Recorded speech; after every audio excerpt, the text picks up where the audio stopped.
We're not live out. That's it. No. Now we are. We're live. Okay, we go. Yeah, good. It's 5:30. The meeting is called to order. And gentlemen, we appreciate y'all attending again remotely. We got a lot of items that for discussion, possible action. And I'll turn it over, first of all, to Mr. Rowe to talk about school reopening plans. Yes, we currently have the date for school starting on August the 26th. I know there's been a lot of talk with other school districts about maybe changing some of their plans. And I just wanted the board to be able to have this discussion and maybe take possible action if they want to make any changes. Currently, what we have in mind is, again, to go back on August the 26th with the two options that you can be in-person instruction, or if you have the high-speed internet, you can do an online version through Edgenuity. We did do the survey. The survey around is either 65 or 67% said they plan on sending their child or children to school in person. My recommendation on it at this time is to continue down that path of opening on the 26th with the two options. Of course, this will be dependent upon what our governor and what our commissioner of education may say in the future. If numbers continue going up, it may be something where they tell us that we can only go back virtually. We cannot go back in person. So and ultimately, they'll make that call for us. But until then, my recommendation is that we would continue with the plan of going back on the 26th. Gentlemen, we have any comments, questions? I did have one. Go ahead, Alan. Go ahead. No, it's all right. You go ahead, Ricky. I just had a question about the internet. I did see where some other school districts were providing hotspots to certain areas, families in need. And I know that Community Action, I think it was actually helping families, or somebody was helping families pay for internet if they couldn't afford it, if it was for school purposes. So just curious if y'all had looked into the feasibility of providing hotspots, or if they would even be of any value considering our landscape and where we live. And I'm glad you brought that up, because we Verizon and AT&T, obviously the two largest providers in our area. And the problem we see with doing this is the number of what I just call dead spots, where there is no cell phone or internet service options available. And I don't know what we could do as a district to help in those situations. I know we'd mentioned in the past about, doing what they call a hotspot bus. To retrofit one of those, we're talking $50,000 to $60,000. And what I'm reading, and from what people are telling me when I talk to them, that the signal only shoots out 300 feet from that bus. So with the houses we have a lot in our community that are spread out, it would be very difficult to have a bus that could go to an area that would really, I guess, benefit folks without pulling into their driveway. The cost we're looking at, if you did hotspots, you're going to look at about the minimum, it would be probably $40 a month without a contract. Then if you do a contract, you have to do either a year or two, whatever they've got going on, you can get a little bit different. But when we have looked into that, feasibly, I don't know if it's the best thing we can do, but I'm open to ideas if that's something the board wants us to do. I was thinking outside of the box, like way outside as well. And I'm not sure how well the signal strength is at our schools, but I thought maybe that, just again, this is I'm throwing a lob here, that maybe we could have wireless internet available in the parking lots of our schools if families wanted to, maybe try to use that as an opportunity to use it, even if we're in school. I don't know. I worry about those families that aren't ready to come back yet, that will not have internet options at their homes. What we may have to do for them. And I think it's very valid. And talking about, we will have our wireless are open now, so people and parents and students can come to the parking lot and will be able to download things as needed. So that part is taken care of. Good. Alan, do you have a question? We need to get that out there if we haven't already. I'm sure y'all have. Okay. That's good. Good idea. Alan? Yeah, I just had a comment. I've had several parents contact me, and they were real excited. They said, we hope we continue with the plan we had to actually go back to in-person services. And actually, there was two of the individuals that contacted me that their children had been going to other counties, and they was going to come to Lincoln County for the simple fact that they was going to have in-person instruction. So that's good. That's really good news. That's good news. Yes. Yeah. And I've had the same. I even had some folks from Waynesburg as well, Alan, that reached out. That the common denominator for me across all the families that I'm associated with is that they are absolutely 100% ready to go back to school. They're ready to do the provisions and, wear the mask, get the temperature check. They're willing to do anything they can just to get their kids back in school. That's good. Yeah. Any other questions? Yeah, I got a question back to what Ricky was talking about the wireless and everything.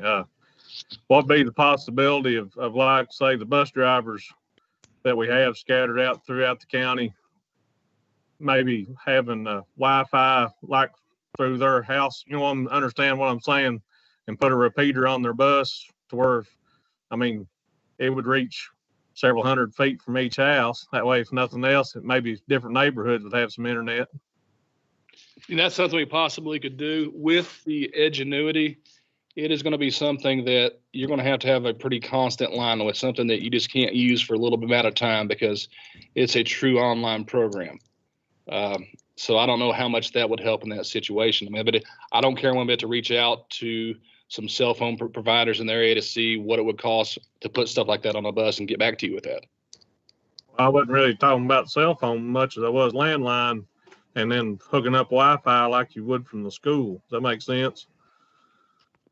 Just put a repeater to where it'd go out to the bus where it actually wouldn't, they could get farther away from their house. Oh, I see what you're saying on one of the buses. Okay. We can check into that. I hadn't thought about it. Actually use land, and maybe even contact some of the churches around, see if they'd be interested if we supplied the repeater or whatever. You can have a Wi-Fi that'll reach out in the parking lot pretty good ways if somebody be willing to let us help pay for it or whatever.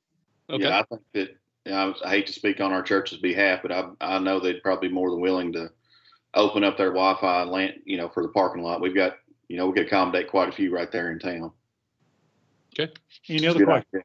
yes. So we're staying with the calendar that we had approved at the last meeting, correct? That's what we plan to do. Yes, there is also one uploaded there that would show you what it would look like if we push back to a start date of September the 8th, adding 11 minutes to the school day.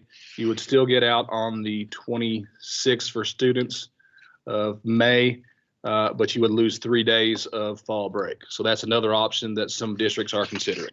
But right now, we're planning about August the 26th, and if we don't desire a change, we don't need a motion because it's already been acted on. Any other questions? I'll move on if not. Yeah, Go ahead. All right, Alan? I had a question about the September calendar, and the other one may be that way as well. Is there an election day next year or not? It's not on the calendar. In May, there's not a May primary election. Okay, yeah, all right, that's all. It's 1 year out of 4. There's no elections. That's probably it. So anybody else? Let's move on then to the next item. Mr. Rowe, you want to talk about possible legal action? Yes, we know we currently have a lawsuit that's been filed against the Lincoln County Board of Education along with the Kentucky Department of Education concerning the closure of McKinney. It has turned into where currently we're having some issues about being able to our district facilities plan, which is going to be required coming up, and running into issues about we were wanting to add the welding program to the ATC, which will require some construction at the ATC, and not being able to do a finding based upon that. So I'm just going to ask Mr. Baker here. I know he's online with us. Is there any legal options we can take, and what is your recommendation of what to do from this point forward? Well, my understanding is I think that we've had some communication with KDE to allow the district facilities plan to be able to move forward with just the asterisk saying about the McKinney building, that pending outcome of litigation. And that my understanding is that we'll be able to move forward with the facilities plan without any restrictions on any modifications. Because I believe that we're up for our 4-year review is what I've been told for the plan. Is that correct? That's correct.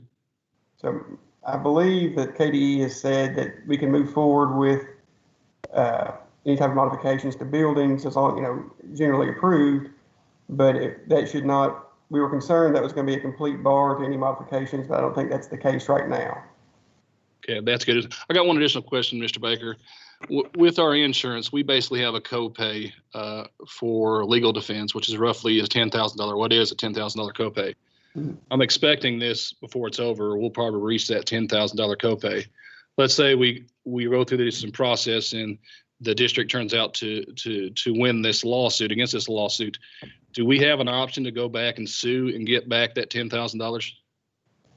That's something we can look at, and we can talk about that in the executive session part, but I have to review that and see what type of case law there is on the action that was brought. So, I mean, it could be yes, or it could be no. It's probably most likely no, but we certainly can look into it. We got time before we do Okay. that. Well, thank you, Mr. Baker. Thank you. We're going on to purchases over 30,000. I think the person you pretty well aware of. Dreamer, you want to take both of them or the last one? Which one you're dealing with? She's doing the last one, I ready. All right, I read it, Dreamer. This is how we are going to try to solve the problem of folks that do not have internet for elementary students. These are workbooks, and if anyone knows me, knows I hate workbooks, but these are very rigorous, and they are in line with our iReady program that we already have in place. There are pages in there for parents to explain to parents what's going on, to how to kind of help their child with these.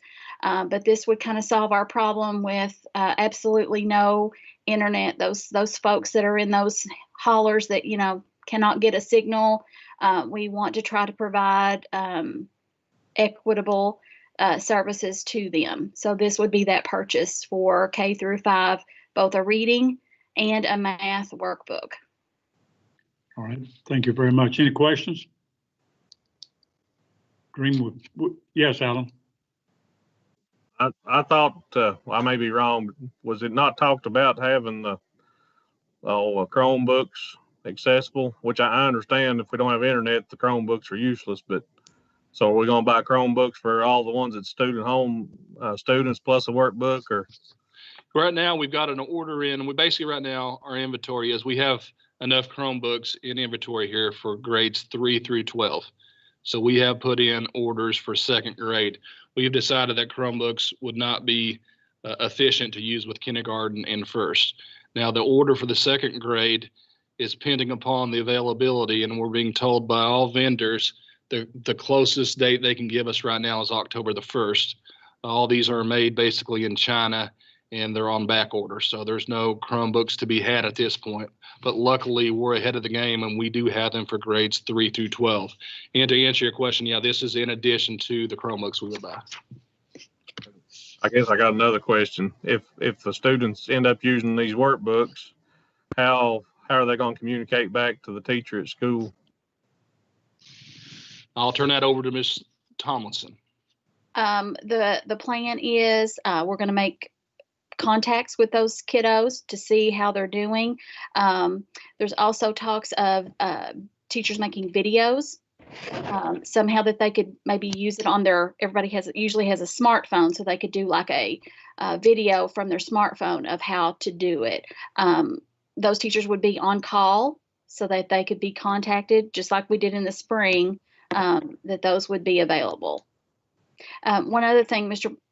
Hubble, is, if you've got some folks that say are K1s, even though, we said we don't really have an online version, but we actually, through Edgenuity, we do. So if a K1 family does have internet access and does have their own device and are willing to use that, then we would definitely, if that's the way they wanted to go, we could go Edgenuity instead of the workbook. So we're pretty flexible, but we just know that there's quite a bit of kiddos out there that just cannot get service.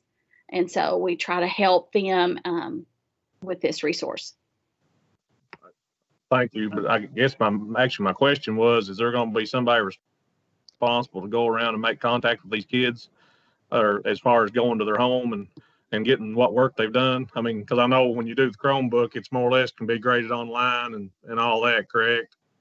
Yes, you are correct.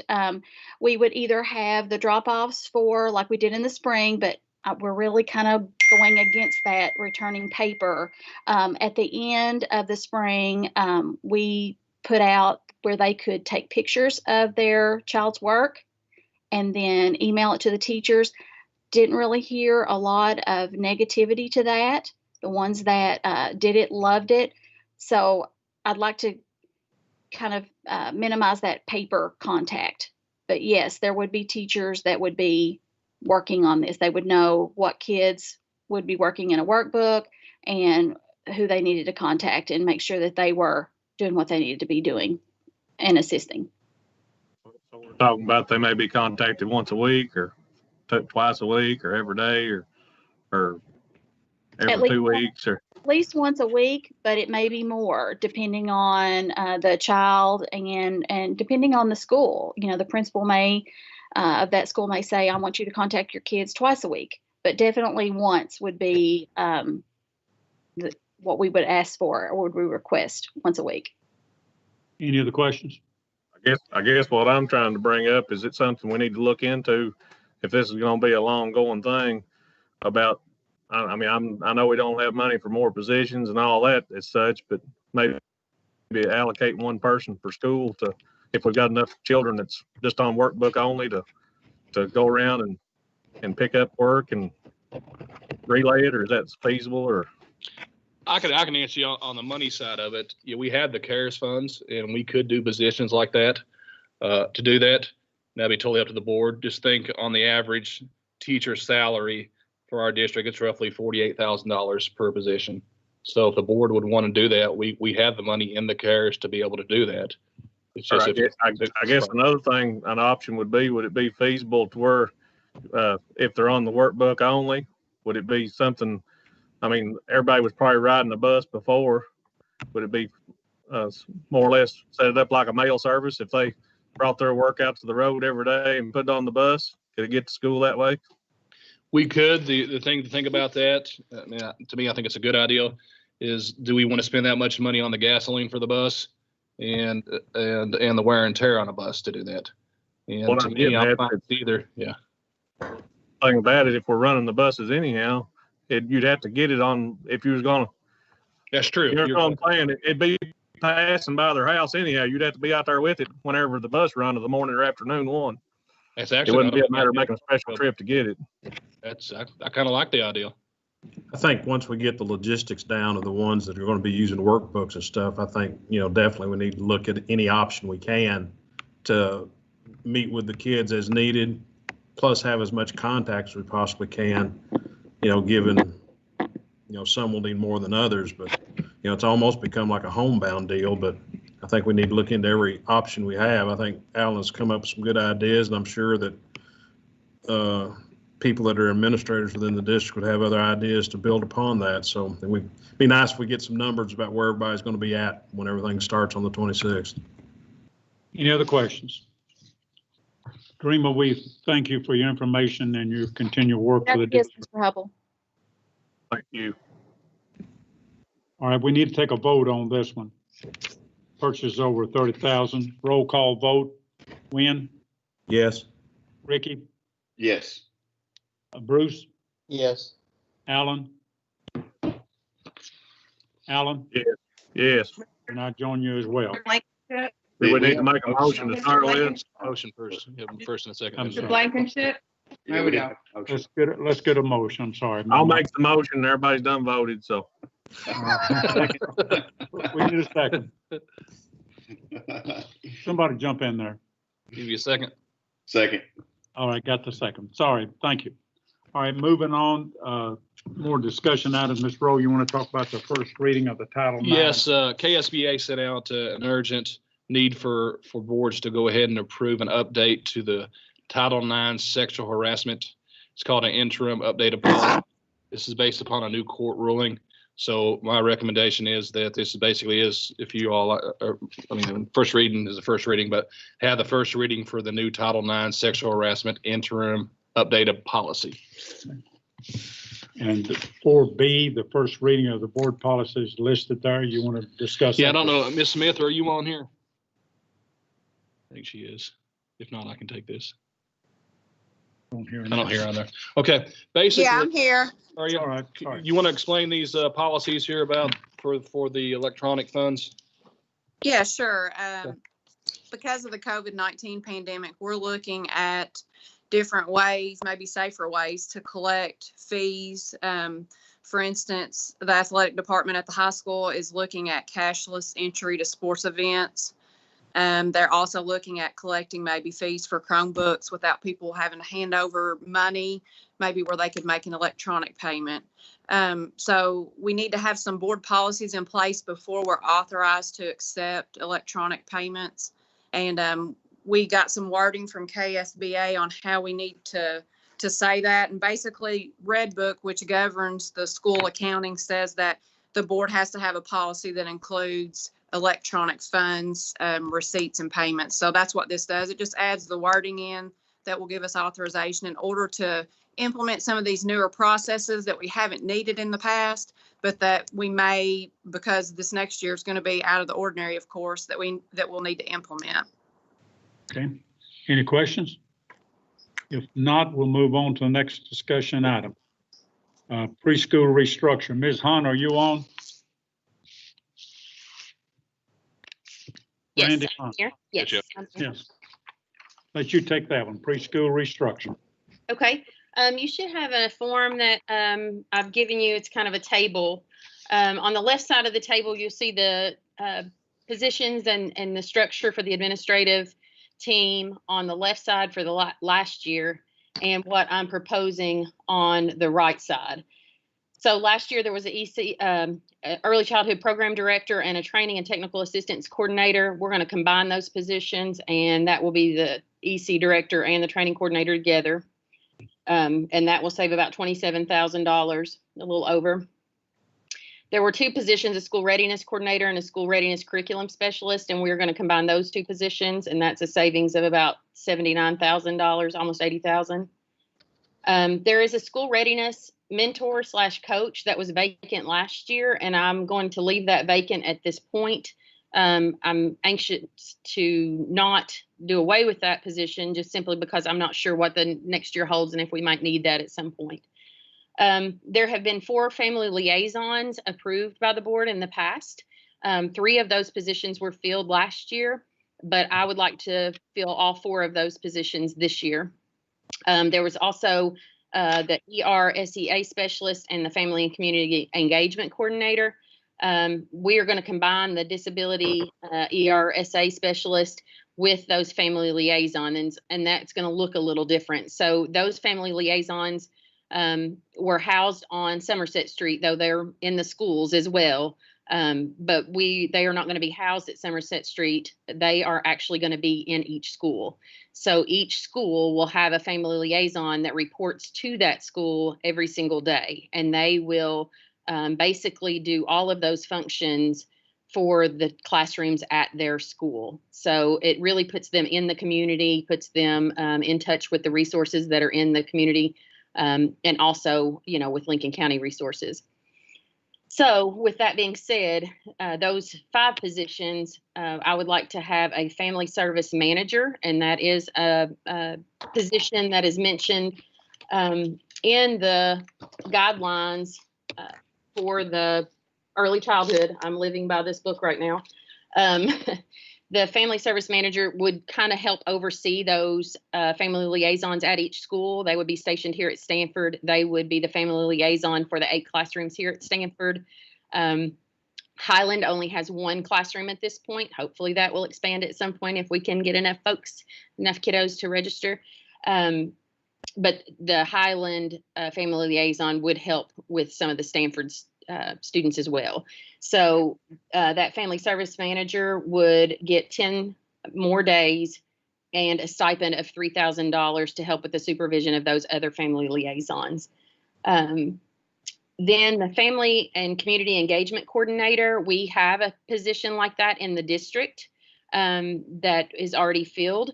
And so I would like to stipend that person to fulfill that for the preschool as well. They are going to all of the same meetings that our family and community engagement coordinator was going to. And so just kind of using the resources we already have there and giving them a stipend for preschool specific needs. And so that will save the district some money and will allow them to help with preschool as well. Beyond that, everything else is pretty much the same for the secretary, nurse, and bookkeeper. You will see that I have added classroom stipends back to the principals. They are not very big stipend. It's $500 per classroom for supervision. With fewer of us here at the administrative level, we are going to need some help with our kiddos out in the schools, and they already do this for us, but I wanted to stipend them to help with some of that. So they would have a stipend for the principals there. And then we have talked about our instructional coaches. We have an instructional coach at every elementary building. We have a disability coordinator here as well, and they take care of our RTI for preschool in the past, and we would like to kind of share that wealth. And we've done a lot of work this last year with our RTI system for the elementary school, and we want the preschool to follow along with that protocol. And so we are going to take the expertise of the coordinator here at preschool and help pass that on to the coordinators at each school. And so we will use their expertise for the students in their school. So I would like to give them 10 days on their contract to help with preschool, because registration happens in the summer, and they will require quite a bit of training to get the preschool end specialty. So with all that being said, there's a savings of about $81,000 if we do that. Ms. Hahn, we appreciate the information. Efforts towards saving are always encouraging. Does any of the board members have a question for Ms. Hahn? Yes. Were these recommendations from the preschool task force that the board created? No, these, I have been trying to work with, I actually need to take, this is not up for vote tonight, because I need to take it to the policy council. Right. And the policy council will review and determine if this is the way that they agree that it needs to go. We have a meeting scheduled for next Tuesday at 3 o'clock virtually, and then hopefully we will be able to present plan if we have any kind of modifications back to the board on Thursday for approval. All right, so they're going to look at it next week. What about the regional office? Have they reviewed the change in the director's position? Yes, they have reached approval, and that was received about 2.5 weeks ago, I think, Mr. Rowe, is that correct? Maybe 2 weeks. Yes, that's roughly correct, yes. We finally got that back in, and they have approved the directorship, and it's actually retroactive back to the day that it was requested, which would have been July 1st. So then all of these staff are going to meet that code 1302.91. That's in looking over that. All these. Lived by this book. I'm becoming very studious in that. But there is a change, and that's one of the reasons. That's another thing that I'll put on the agenda for next Thursday, if this goes through the policy council, is that the family and family service workers, or the family liaisons, after November of 2016, have to have a bachelor's degree. That is required under the code for Head Start. Our folks were grandfathered in. Everybody that was in one of those positions was grandfathered in. So I would like to change that pay scale as well to align with the only other classified position in the district that does require a bachelor's degree, and that is our social emotional behavior support specialists. So I would like to align that with them. But what you're seeing on this paper does that. It already figures those salaries in at that level. Any other question? If these changes are made, are those positions on the top where you combine them? Is that something that's got to be put up for hire or not? No, we're just combining responsibilities. So I would still be the early childhood program director. I'm just taking on the responsibilities of the training coordinator and the TA assistance coordinator. And the school readiness coordinator and the curriculum specialist, they did virtually pretty much the same thing anyway. So they would be just taking on additional responsibilities in that job duty. So I guess my question is, if by adding those duties on, are those positions that you're putting together, is one of those positions need to be disregarded, or is that part of the Head Start or the? We can abolish some of those positions after we talk to policy council and they see they are not The curriculum specialist position is a required position from Head Start. But the school readiness coordinator is not a required position. That's what I was getting at. If we're going to combine the duties and put them, you're taking on the extra, we need to abolish the other one to make sure that it don't hire back another position. Correct. Any other questions? So how many family liaisons did we have this past year? 3. Okay. So there was the 4th one approved by the board at some point in time, I guess? In 2014, that's the documentation that I can find is, and that was given to me by one of the previous administrators. There is a that's the last document I found in there is 2014, and there were 4 approved on there. Mm-hmm. And I guess my last question, the same ages, I guess, with all of this planning with the reopening, same ages are going to be served that were served this past school year? Yes. Early childhood and our preschool program as well. We will probably start with some smaller class sizes. We are not being held to our contracted number of days, contracted number of hours, or contracted slots. They understand that we may have to do some things differently with COVID-19, and so they have been removed those requirements just for this year. So we may start with a smaller number just to assure it's very difficult to social distance children, especially young children, 3 and 4-year-olds. Right. So we want to make sure that we've given our teachers enough time and to make everything as safe as we possibly can, and then incorporate more kiddos as we can. Any other questions? Ms. Hahn, we thank you for the informative report you had. Appreciate it. And we'll move on to the next item is we need a motion to go into executive session for discussion on some proposed or pending litigation. Motion. Mr. Blankenship, Yes, I guess, is this concerning the McKinney? Because if so, I need to make a statement. it does. It does, It yes. does. And I think Okay. that's a good move on your part, Bruce. Thank you. All right, I would like for the minutes to reflect that I'll not be participating in the executive session at this time, but will be when they return to the regular session. That'll be good. Thank you, Bruce. All right, we need a motion to go into executive session. Ricky, second. Win, second. Win, got the second one. Roll call vote. Thanks, sir. Win, Yes. Ricky, Yes. and we'll just take Alan, I guess. Yes. Alan, Yeah. going at 4-0. All right, we'll cut off where we at and then we'll go into regular.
We're back live. If there's no comments or questions, Alan? I've got something that we need to be thinking about. We've not done the superintendent evaluation, which we should have done it probably back in June or July one, which I understand we've, on account of all this COVID deal, we've kind of been away from school, but I think according to the It's time.